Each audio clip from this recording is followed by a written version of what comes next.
हुसैन अगर दरबार में जाना तो अकेले न जाना, बनी हाशम का नरगा साथ लेना।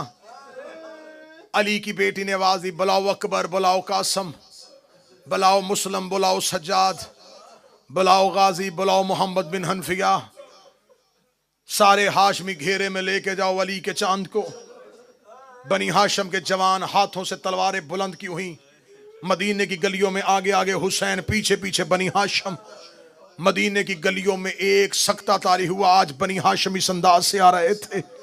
हुसैन बनी हाशम के नरगे में, बनी हाशम के घेरे में, एक जैसे कद अली के बेटों की, एक जैसी दाढ़ियां अली के बेटों की। मदीने की गली में निकलने से पहले ज़ैनब दरवाजे पे रोक दे, रुक जाओ, मैं तुम्हारा कोई सदका दे के भेजूं। मदीने में तुम्हें किसी की नजर न लग जाए, हो मेरे अली के जवान बेटो। हुसैन चलते चलते दरबार वलीद के दरवाजे पे आए। वलीद के दरबार के दरवाजे पे आना था। बनी हाशम को हुसैन ने कहा, तुम रुको, बुलाया मुझ अकेले को है। मकसद उस पे खौफ तारी करना नहीं, मकसद उसकी बात सुनना है। बनी हाशम को जब हुसैन करीम ने कह दिया रुक जाओ, हुक्म इमाम अतात वाजिब। जब हुसैन चलने लगे, हुसैन को अपने कदम बोझल महसूस हुए। हुसैन ने कदमों की तरफ देखा, अब्बास का हाथ कदमों पे था। रोके आहिस्ता से कहता, तुझे तेरी मां का वास्ता मुझे साथ ले जा। हुसैन रोके कहते, अब्बास जब मैंने अकबर को रोक दिया, जब मैंने सज्जाद को रोक दिया, अब्बास तू क्यों नहीं रुक रहा? अब्बास के दोनों हाथ कदमों पे थे। रोके कहता, मौला जब तू सर पे अमामा बांध रहा था, अली की बेटी ने मेरा हाथ पकड़ा, मुझे घर के दरवाजे पे ले जाके कहती, अब्बास दरबार में मेरे हुसैन को अकेला न जाने देना। मैं क्या करूं, बहन का हुक्म मानूं या भाई का हुक्म मानूं? हुसैन रोके कहते, आलिया जाने मैं जानूं। अब्बास रोक, अब्बास रोक कहता, मौला अगर कुछ हो गया मैं मां को जवाब क्या दूंगा? हुसैन रोक कहते, मैं वादा करता हूं अगर मुझे उनकी नीयत पे हल्का सा भी शक हुआ, अब्बास मैं नारा तकबीर बुलंद करूंगा। दरबार का दरवाजा खैबर के दरवाजे से वजनी नहीं है। हुसैन ने तसल्ली दी कि अगर कुछ हुआ अब्बास मैं तुझे बुलाऊंगा। हुसैन दरबार में दाखिल हुए। रात ढल चुकी थी। 300 के लगभग किताबें कहती हैं कि लोग कुर्सियों पे बैठे थे। मलाउन तख्त पे बैठा था। एहतराम हुसैन में अपनी जगह से उठा। हुसैन को बैठने के लिए कुर्सी दी गई। हुसैन ने कहा, नहीं बैठना नहीं चाहता, मुझे बताओ रात के इस पहर में क्यों बुलाया है? कहने लगा, हाकिम शाम मर गया, उसका बेटा यजीद तख्त पे आ गया है। शाम और कूफा की अक्सरियत ने उसके हाथ में बैयत कर ली है। बसरा का गवर्नर जा चुका है। जगह जगह से लोग उसकी बैयत कर रहे हैं।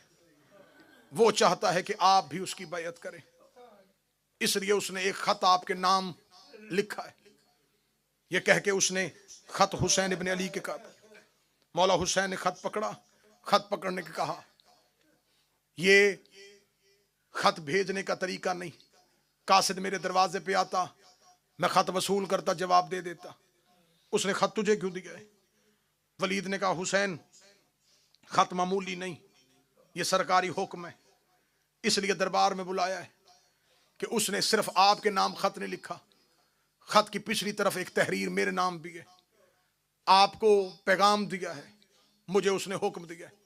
हुसैन ने कहा, पैगाम क्या और हुक्म क्या?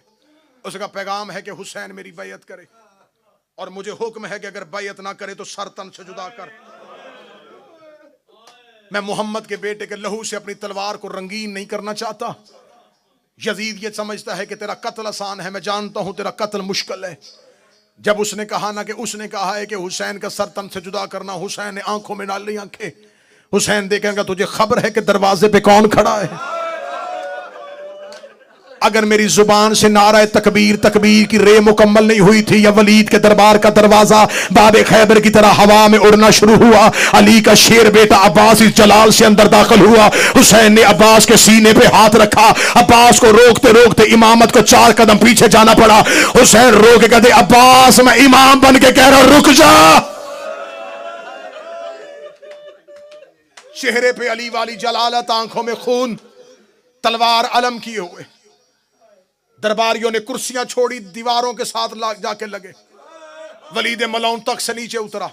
अब्बास ने तलवार की नोक का इशारा करके इनमें से वो बंदा बता जिसने तेरे सर का नाम लिया है। हुसैन ने अब्बास के कांधे पे हाथ रखा। हुसैन ने कहा अब्बास हौसला, अब्बास हौसला, अब्बास हौसला। ये जुमला कहने के बाद हुसैन ने वलीद से कहा हुसैन लिख दे शाम में वो और वक्त था जब तुमने हसन के जनाजे पे तीर मार दिए और मैंने बड़ी मुश्किल से रोका हुआ था अब्बास को।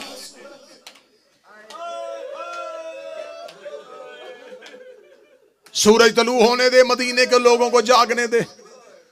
मदीने के लोग जागेंगे, मैं मशवरा करूंगा, बुलाऊंगा नाने के सहाबी, बुलाऊंगा बाबा के सहाबी, बुलाऊंगा हसन के सहाबी, सबसे मिलके मशवरा करके फिर अपना फैसला सुनाऊंगा। ये कह के हुसैन इब्न अली दरबार वलीद से चले।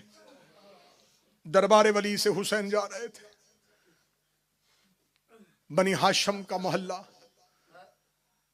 हुसैन का तुम सब घर जाओ। मौला आप कहां जा रहे हैं? फरमा मैं जा रहा हूं कब्र मुस्तफा पे। रात आधी से ज्यादा ढल चुकी थी। जहरा का लाल कब्र मोहम्मद पे आया। रसूल की कब्र पे आधी रात को आके हुसैन ने सर से अमामा उतारा, कब्र मोहम्मद पे हाथ रख के रो के नाना तेरे शहर के लोग मुझे रहने नहीं देते। शुरू कर दिए मैंने रवानगी, अब कोशिश करना है कहना।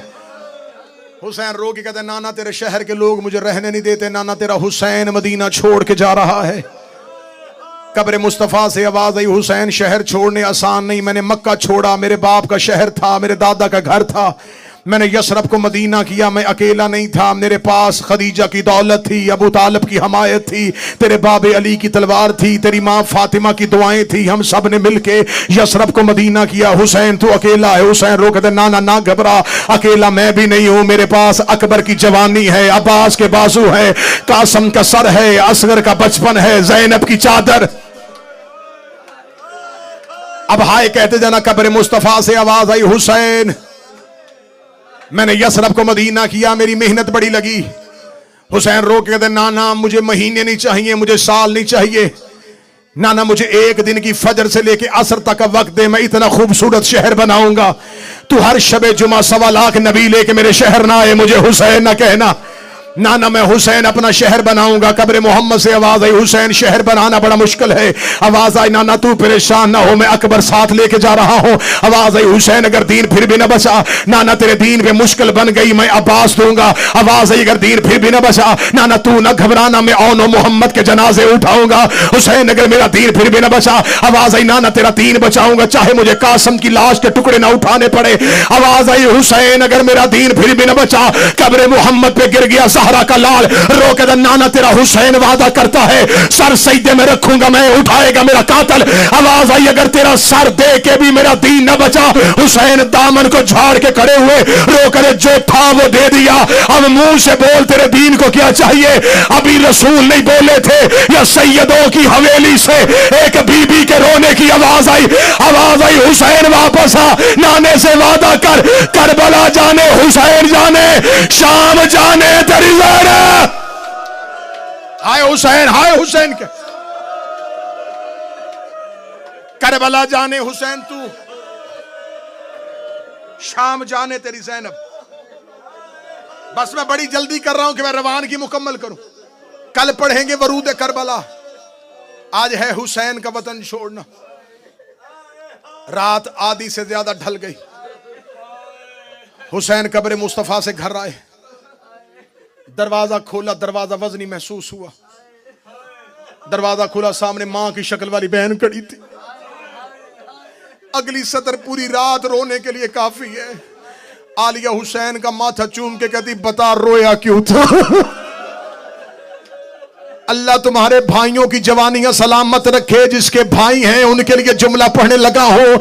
जब आलिया ने कहा हुसैन रोया क्यों था, हुसैन चीख मार के कहता मुश्किल में मरे भाई याद आ जाते हैं, मुझे मेरा हसन याद आ रहा है, आज मेरा हसन होता। आलिया ने गले में बाहें डाली, रोकेगा ना घबरा मेरा हुसैन, तेरा हसन मैं, तेरा बाबा मैं, तेरी मां मैं। हुसैन किसी को दुख ना बता।